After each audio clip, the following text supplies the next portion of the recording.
Hello everyone, welcome back. This is Rex Robichaux. I'm the GIS Administrator here at Virginia DEQ. And today we're going to take a look at one of the very frequently used or requested tools available within the Environmental Data Mapper, and that is the Measure tool. As you probably can guess, the Measure tool is designed to allow for ease of access to measure both distances and areas, and it can also serve another purpose, and that's looking up coordinate locations or geographic coordinates. So with that said, let's take a look at the tool. The tool is the measuring stick or the ruler bar up here, kind of in the upper left-hand corner of the environmental data mapper. If you just click it, open it, again, just like all of our other tools, you can move it, dock it, resize it, however you need. You'll see that it's a pretty simple, pretty straightforward tool. On the upper left here, you have the option to determine or measure areas, distances, and then finally locations for that coordinate lookup. So we'll kind of work through these three one by one. So we'll start with areas. So if I want to measure an area, zoom in here kind of to a random example. So we'll zoom into this lake on kind of the south western corner of Richmond.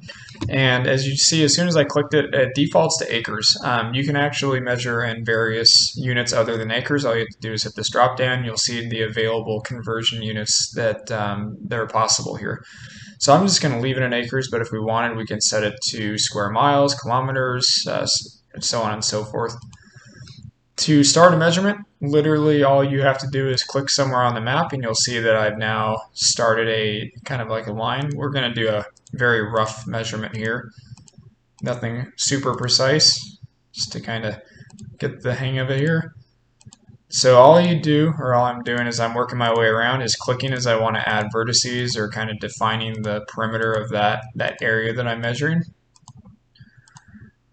And as you can see here, as I kind of finish off this measure,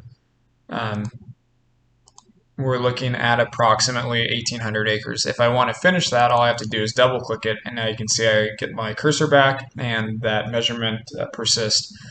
You'll also notice that it's added that measurement as a current or kind of temporary layer here that you can interact with as well. So if you want to keep that there, you can interact with it in the layer list.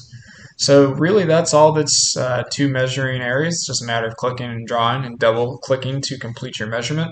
And when you want to clear it, all you have to do is hit the clear button. Distances or linear measurement is very similar. I'll click this and you see it defaults to miles, but again we have various units of conversion that we can use here. Kilometers, feet, meters, yards, nautical miles. I'll change this to US feet, and let's just say that I want to get the length of a street segment. We'll just use Echo Ridge Road here as an example. Again, I've already clicked it, so it's ready to go. All I have to do is click to start my measurement. And just like the area measurement, as I click it, I add new vertices along the path of my measurement. And as you'll see, it just sort of adds up in the total there.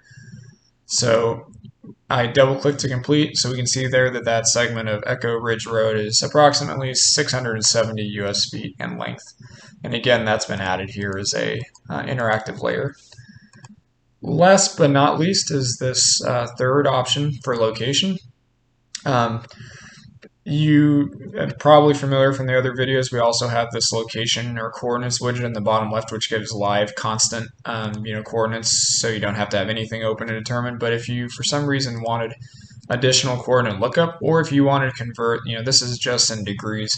If you wanted to convert that to degrees, minutes, seconds, this tool can do that. So all I have to do here is hit this drop down, kind of like the other tools that gives us our, in this case, two options, which are degrees or degrees, minutes, seconds. I'll choose that.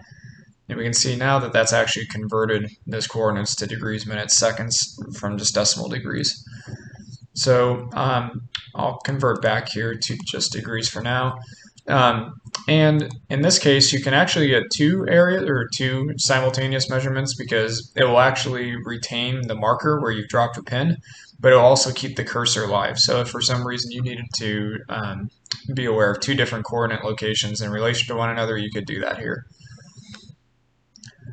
So again, the measure tool, pretty simple, pretty straightforward, and we feel like this is probably one of the more easier to use tools, but also very valuable in the sense that it provides very quick and easy lookup for unit area, distance, or degrees, minutes, second lookup for coordinates. So I hope this video was helpful for you, and we'll see you back hopefully for the next video.